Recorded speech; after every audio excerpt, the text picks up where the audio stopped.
And we are live. Thank you, everybody, for tuning in. We are once again here. This is year 2 of doing the on-set, on-site podcast with the musical group. Get ready, coming up this weekend for their big musical. Last year, we had Erica Malone and some seniors on stage as they performed their musical last year. We were able to do a podcast with them, and honestly, it was one of my more fun podcasts that I did all year. I told people that after doing that with all the kids and just hearing them talk. I was like, that was a lot of fun, able to get up here on set, see what you guys have done, hear your stories. So Elizabeth had reached out. She said, hey, do you want to do it again? So I said, heck yeah. So here we are, year 2. You guys have a big musical coming up and a little bit of change. You've taken over at head now. And yes. So tell us a little bit about the musical. The process, what people can expect this weekend, and then we'll kind of back up and walk through the transition from Erica to you and your first year of being at the helm of it. So go ahead.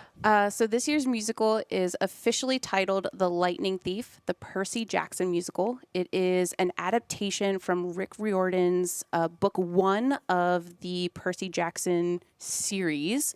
There's enough that happens in book 1. We didn't want to jam too much on stage. The scenic elements are a little bit more minimalistic this year. It's a static stage, but we have some pieces that move, like benches and chairs. And there's a lot more props this year, a lot more swords, a lot more shields, a lot more. That's fun for an audience member. It is absolutely fun. There's a lot of fight choreography. This is a really amazing blending of modern day, present day, Converse sneakers and jeans mixed in with the Greek pantheon. So we've had to kind of go back and do some remembering and reminding of who the Greek gods are and how they're connected and how it impacts the characters who are in this story. So it's been a lot of interesting rehearsal time, stemming back even from the character building of how does your character connect to all of the Greek gods. I'm excited to get into that. Now, before these guys get too bored over there, give us a rundown of who's joining us today and kind of a little bit their role in the play, and we'll get more in depth of it. But if you want to start off, Jack, you want to start off over there? Why don't you guys introduce yourself over there? I am Jack Barker, and I'm going to be Luke in the musical. My name is Tess Clarkson, and I am Percy Jackson. My name is Emma Oler, and I am Charon. I'm Sadie Green, and I'm Annabeth Chase. And the real interesting thing is that we have 3 juniors and a senior who are featured here. We have a relatively young cast. Yeah, I was going to say last year's podcast that we did, it was all seniors. There was a lot of seniors that Erica was working with, and she spoke to the strength of that and how much that helped. So a little bit of transition and learning curve probably this year. And a learning transition and a learning curve in kind of 2 different ways. The juniors who are here are very well versed. They've been on stage, they've been acting and doing things for a very, very long time. But we have this upcoming group of freshman students who, like our juniors, are a very large class. They're very talented across the board. And we find that sometimes we have to reel them in a little bit and kind of hone some of that extra passion and energy in the right direction, especially when lots of fight choreography and swords are involved. So. I can imagine. Now, we got some introductions from these guys over here. For anybody who doesn't know you, Elizabeth, would you mind going through a little bit your role here at the school, how you got here and what you do on a day-to-day basis and how you got here to being the director and lead of the musical? Sure. So I am not native to Kansas. I moved to the Pratt area. Welcome. Yeah, thank you. I feel like everyone goes, how'd you get here? I drove. And I actually came to town with the intention of spending about 2 years or so here. I took a position at the Pratt Community College in their admissions department, and I was absolutely planning on heading back to the East Coast. However, I've, in that initial 2-year span, got invited to become involved here with the musical theater department. Erica Malone invited me to be a guest designer for the lights on Sister Act, so 3 technically musicals ago, and had such an amazing time doing it when she invited me to come back the next year to work on last year's production of Little Women. I just couldn't pass up the opportunity. And just after that musical closed, she approached me and she said, hey, I'd really love to not be as involved as I am anymore. Would you consider really doing this? And I actually went to college for didactic children's theater. So to have such a door open up and have such an opportunity, there was no hesitation. I want to spend my time working with these guys and challenging them. What's your motivation? Why is your character doing that? Why is your character saying that? And really get them to think about who their character is, not just being Jack Barker on stage saying Luke's lines. And for me, in all of that, I also transitioned from Pratt Community College to I now work in the high school.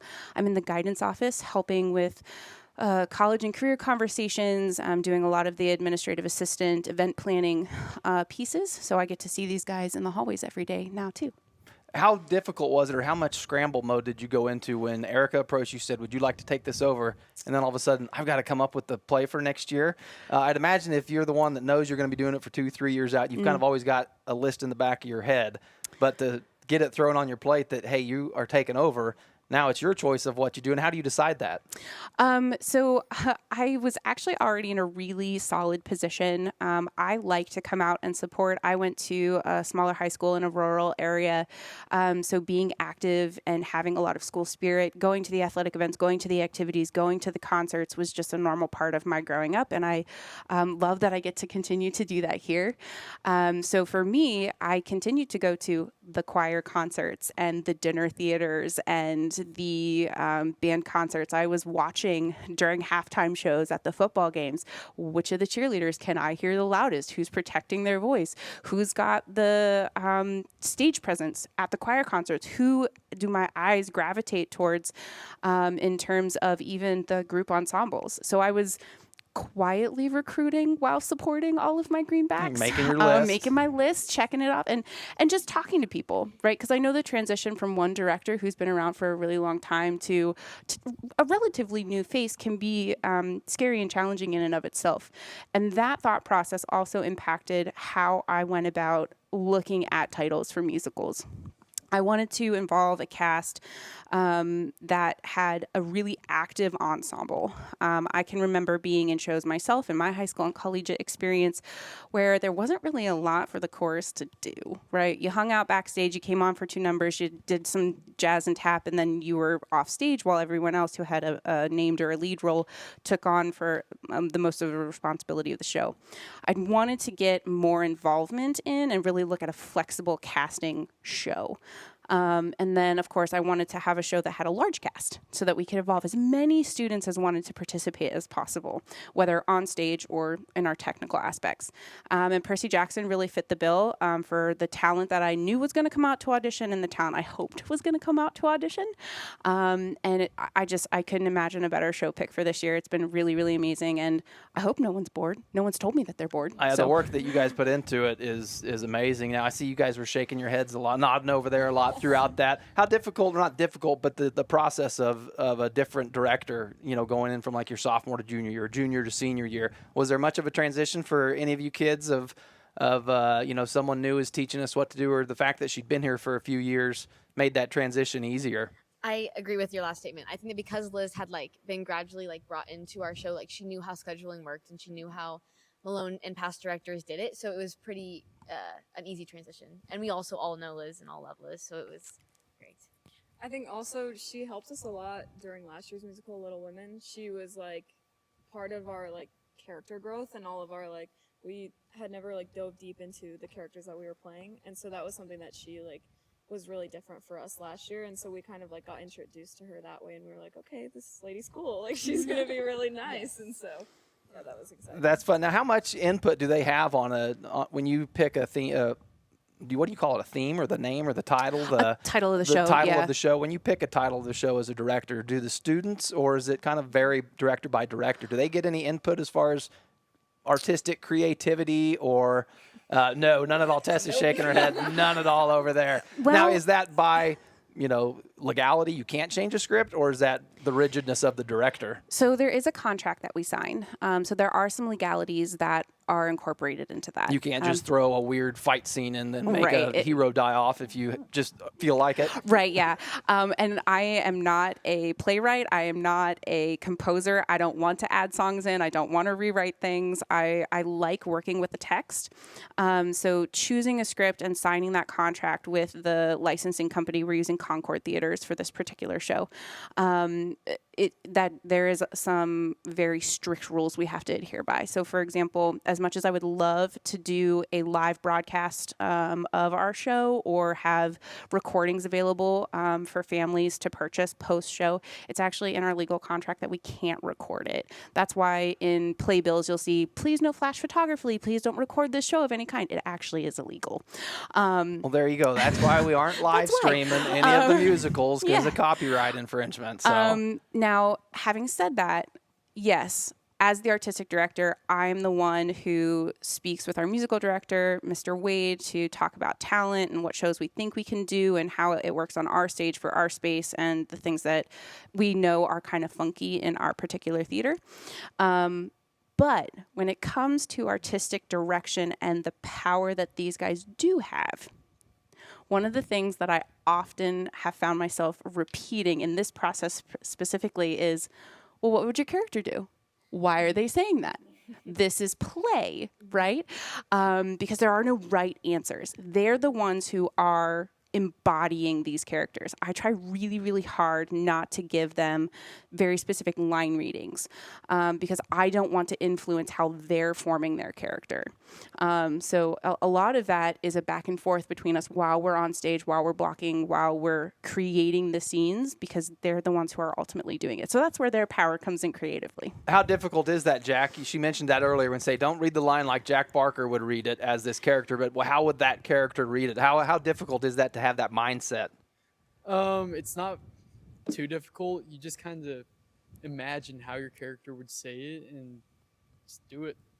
So. And I would say 9 times out of 10, a student actor's intuition is usually spot on the money. I've had to do a couple tweaks and really dive in. I like to ask questions like, is this an angry thing? Is this a passionate thing? Is this a frustrated thing? To try to get to some of the right readings, especially if the way a line is delivered impacts the rest of the show.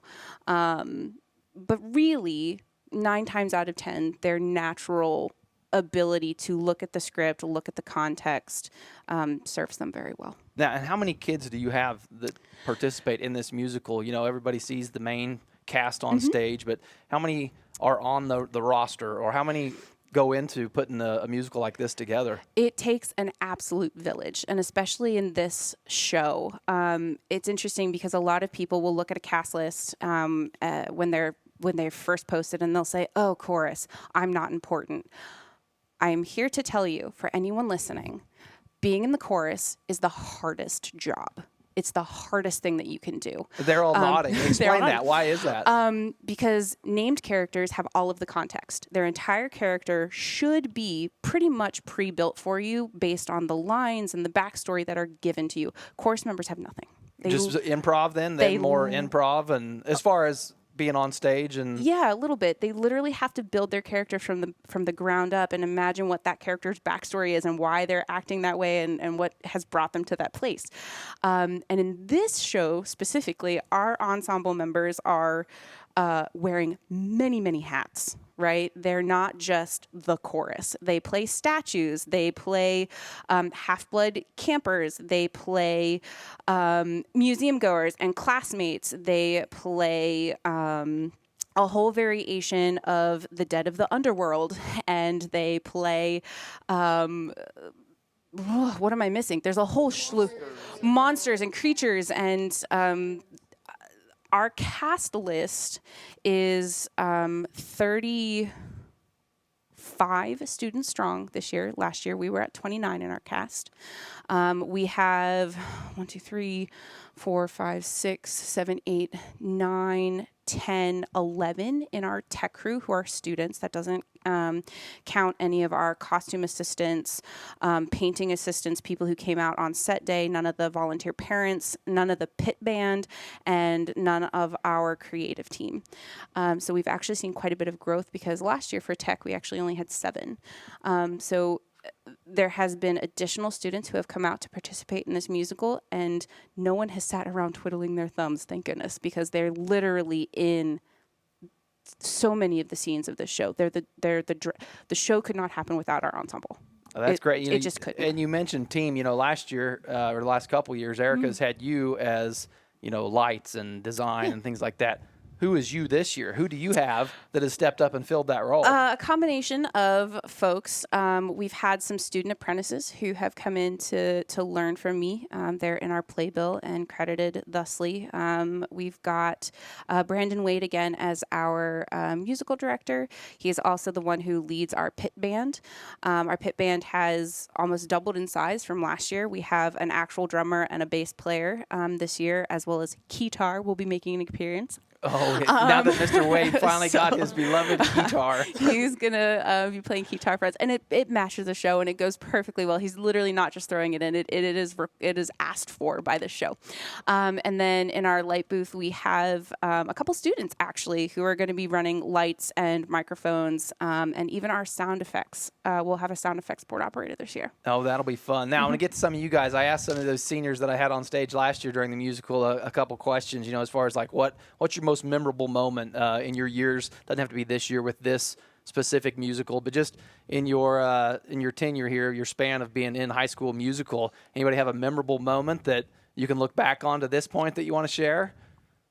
We got you on stage and everyone's getting shy. I thought surely a musical podcast, these kids would just talk my ear off. Well, probably the most fun, memorable moments are that first big showing we do for the school.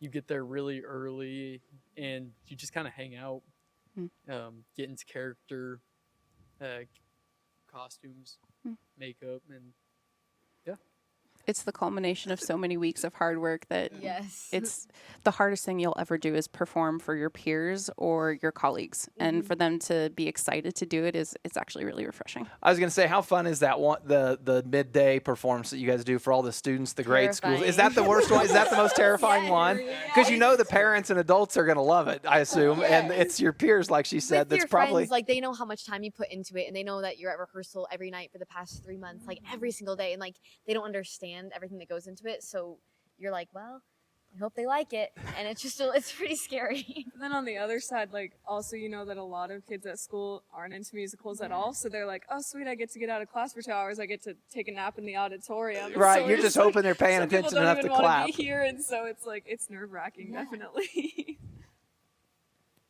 on the other side of it, you're performing for your friends, and you might catch some crap for that. Yes. So There are definite dual-edged sword.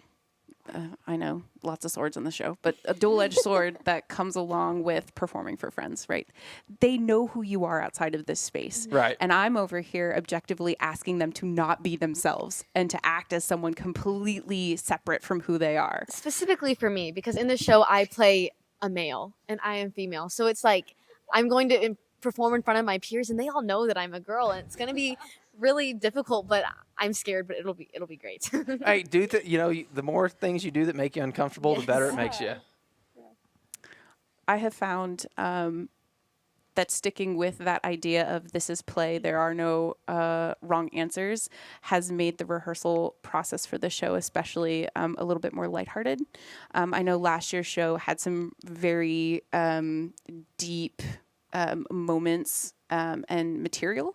Not that I'm saying the show doesn't, because it touches on quite a few pretty interesting topics, but being able to laugh together has been amazing and something I really appreciate. So that's a fun memory for me for this particular production. Let's see, what else do we got here? I was going to say just lessons learned that from this musical or your career in musical that you'll take with you beyond high school. I know you're not all seniors here, but those of you that are, or even know the lessons you've learned that you might carry with you beyond high school here. I'd love to hear some of those. So one of mine is last year I was actually up in the booth running the mics, and I don't know what I'm going to do next year or years to come, but if I decide on-stage acting isn't one of my things, I want to be still in the booth. Just really involved. Yeah. Loved being involved One with of it my in things some I way. have most definitely learned, make sure you know when to mute mics. That's happened to me too. Yeah, I left, if Caden is watching this, I left Caden Barker's, it's his brother, mic on last year, and people are still talking about it up until last week. So it's I'm sure super Jack fun. never reminds me of that. Yeah. Any superstitions come the day of the musical that any of you have? Anybody gotta, you gotta have that Sonic drink before you get to school, or Yeah, so I always eat a cinnamon sugar donut and a apple bear claw from the Donut Palace, and then I go and get a Coke from the Quick Trip okay. right before that morning show because I did it my first year and nothing bad happened. So I'm just recreating it every time. Another tradition / kind of superstition that we have is that Friday morning when we all have to get up so early and like warm up our voices and stuff. We usually like get here into the auditorium pretty early also, and we all have some time to like relax and kind of wake up. And one of the things we all do is we all come out on the stage like when the auditorium lights are still off, and we have a speaker, and we all just listen to music and like lay on the stage and hang out and talk and kind of like get our early morning nerves out. And I think that always helps a lot. So. Oh, that's neat. Yeah, it's everything, whether it's sports or musicals. There's always those traditions, or that just seem to, whether they work or not. If you believe they do, they help. Correct. 100%. So, this being your first year, when it's all said and done, once the curtains close, how will you judge? Again, it's going to be a success, I have no doubt. But how do you look at it objectively, and what are your criteria for whether or not this was a success? I think that's twofold, and it will really depend on the where and the process. We are once again being adjudicated by the Jesters, which is a competitive musical theater program that is hosted by the Musical Theater Wichita. Breaks the state into regions, and certain high schools compete against one another. We are the first basically in the state to perform. We perform very, very early. But over the years that I have been involved, we at least get some type of regional nomination, if not an actual Jester nomination in some type of category. I'm actually really excited. We have quite a number of different areas of categories that I think we could potentially qualify for, maybe even above and beyond some of the past shows that we've done, which is really exciting. So that's the more like intensive version of, success comes with accolades. Right. Not competitive, not at all. But for me personally, I love the teaching aspect of theater. I love watching that light bulb come on when it really, that culminative piece where the entire team is functioning to bring entertainment to an audience. So for me, it's that moment where the cast is in sync, the pit is in sync, the tech members are, on their game, and it's just a good show. The cast knows it's a good show, the audience knows it's a good show, and everybody is having fun. That's really the goal. Yes, I want them to walk away having a little bit more of a better understanding of stage presence or a better ability to connect to their character. But really what it comes down to is I want people to be involved and to have fun.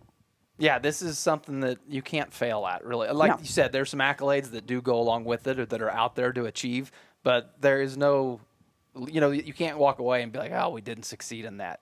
Just the fact that I love seeing, the musical and everything that goes into it, and just the fact that it comes together and everybody's out there, you can be sure they're going to be on their feet clapping at the end of the night. It's a success every time. So I'm looking forward to seeing it. So I appreciate you guys sitting down with us, and this was fun to do. I think we need to do this every year just to let everybody know what's coming up and get to know the kids. Anything you want to add before we kind of give some dates and things like that for everybody to get their tickets and come in? Or any questions from you kids? I think another really large change from last year's show to this year's show is the use of lighting effects and sound effects. We are going to have strobe light or strobe-like lighting effects. So for anyone who has a visual or even auditory sensitivity that could impact any health concerns, you may want to talk to me, reach out, send some emails. I'm available by phone, carrier pigeon, smoke signal, whatever works, to just ask questions to make sure it's a safe environment. We want to entertain people. We want people to come in and enjoy the music and enjoy the relationships that are built on the stage. But we also don't want it to come at a health consequence. So that would be the one thing that I know is drastically different. We will have signs in the lobby. We'll have it printed in the program, but it never hurts for someone to know up front that there will be strobe-like effects and rapidly changing colors in the lights as well. Okay, so this will not be live streamed. So if you're watching, get your tickets, come watch it live. This will be an event you need to see. Come in person. It's going to be great. Let's see, September 9th, Saturday at 7:30. That's 2 weeks from now, right? We got Labor Day weekend and then the weekend after that. Yes. So Yep. it is coming up fast. I'm sure it's approaching on you guys much quicker than I just want to add that we have put a ton of work into the show and we are so excited for it to happen. So please come and support and it'll be great. I promise. Yeah, I'm sure it will. The one last year was awesome. Yeah, I was really impressed with it. There's the hardest thing that I have experienced with this particular cast is getting them to stop smiling. They are the smiliest, kindest, most wonderful bunch of students. They make each other laugh. They enjoy each other's presence. They make me laugh. But some of the serious moments are not as serious when they're cracking up at each other. So that's been my challenge. And another thing that we've kind of tried to shift for this year to make access a little bit easier, we are using an online ticketing option as well. So people can reserve their tickets well in advance of our show dates, although we will be selling tickets right at the door as well. They can reach out to me again via phone or email if they want to reserve tickets in advance and pay at the door. But again, doors will open to the public 30 minutes before the show dates. And we're going to try to make sure that curtain goes up on time. That'll be great. What's that link to purchase those online tickets? Is that something, will the Greenback USD site share that? I'm sure at some point. So pay it if you're not on there. Get on USD 382's Facebook, and they'll probably be sharing that link here in the coming days or as the musical gets closer to send you to the right place. Yep, and that musical link has actually already been shared at least once through Pratt High Greenback's Facebook page because they shared the Pratt High Musicals page. Okay. So it's a live event that has ticket information through Pratt High Musical on Facebook. And if you can't find it for whatever reason, again, call me, email me. Yeah, I and can we'll send try it to. right I'll try to drop those links Perfect. in when we post this podcast online. We'll put the links and everything to go with it. So Perfect. if you're watching this, you should be able to find them there. Yes. I'm looking forward to it. You guys have done a lot of work for this. It's time for the payoff and and see what it comes. So September 9th, 7:30 p.m. and then Sunday the matinee, September 10th at 2 p.m. The Lightning Thief, the Percy Jackson musical here at Liberty Middle School Auditorium. Everybody, thank you for your late evening. It's almost 10 o'clock in the evening, but we got it in. I'm glad we did. So that's going to do it, everybody. Thanks for watching. Thank you so much.